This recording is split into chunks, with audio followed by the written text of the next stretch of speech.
The founders had good reason to look upon democracy with contempt, because they knew that the democracies in the early Greek city-states produced some of the wildest excesses of government imaginable. In every case, they ended up with mob rule, then anarchy, and finally tyranny under an oligarchy. During that period in Greece, there was a man named Solon, who urged creation of a fixed body of law not subject to majority whims. But where the Greeks never adopted Solon's wise counsel, the Romans did. Based on what they knew of Solon's laws, they created the 12 tables of the Roman law and, in effect, built a republic that limited government power and left the people alone. Since government was limited, the people were free to produce, with the understanding that they could keep the fruits of their labor. In time, Rome became wealthy and the envy of the world.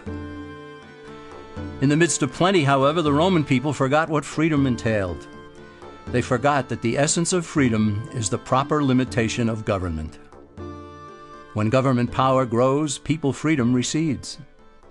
Once the Romans dropped their guard, power-seeking politicians began to exceed the powers granted them in the Roman constitution.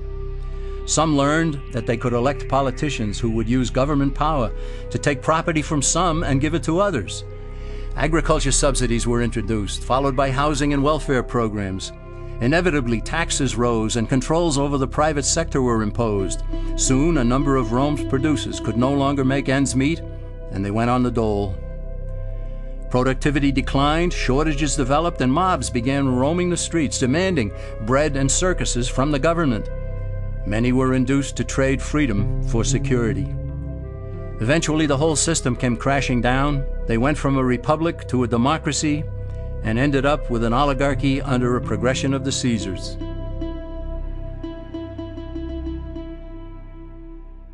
Thus, democracy itself is not a stable form of government. Instead, it is the gradual transition from limited government to the unlimited rule of an oligarchy. Knowing this, we as Americans are ultimately left with only two choices. We can keep our republic, as Franklin put it, or we will inevitably end up with an oligarchy, a tyranny of the elite.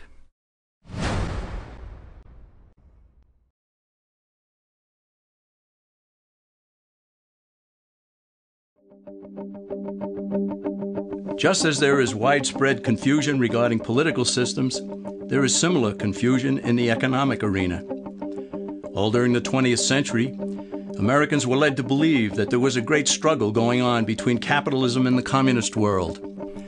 Undoubtedly, a struggle existed, but the real adversaries were rarely identified properly. No discussion about economic systems will make sense without first defining terms, and one of the most basic terms in economics is capital, whose definition is the means of production. To illustrate what capital is, let's consider a very simple economy.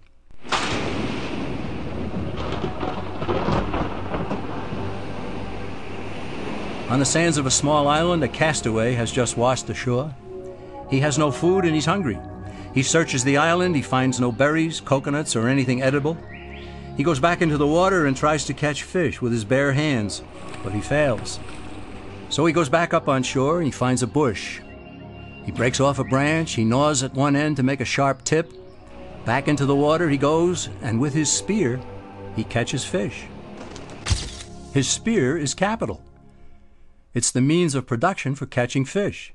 He gave up some of his time and some of his energy to produce something he could not eat, but something that would help him to produce something that he could eat. Capital, therefore, can be tools, machinery, and even a man's handmade spear to catch fish. Such being the case, consider that the communists in the former Soviet Union, as well as in China and Cuba, have always used tools and machinery. Officials there even view people as capital. Therefore, by strict definition, are not communists capitalists? For that matter, isn't everyone a capitalist? And so, is not every economic system a capitalist system? What then is the difference between what the communist system is and what the American capitalist system is supposed to be? The difference is ownership of the capital.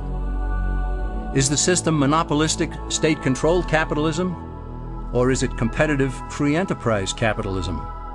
It is between these two opposing economic systems that a battle has always raged. Before we proceed, let's also define free market. Basically, it's a self-regulating system in which all parties are completely free to transact with one another. But where force, fraud, or injury damages one party, the government's role is only to punish those who commit such offenses and to vindicate the rights of the other party. This protects the integrity of the free market, or free enterprise system, without intervening in it. The term private property also needs clarification, for private ownership and control of property is a key component in the free enterprise system. In order for ownership of property to be full and complete, all four of its aspects must be met. These are title, control, use, and the ability to dispose of what a person owns. In a free market economy, these aspects are unrestrained, so long as the owner does not infringe on the legitimate rights and claims of others. True ownership of property and freedom go hand in hand. They always have.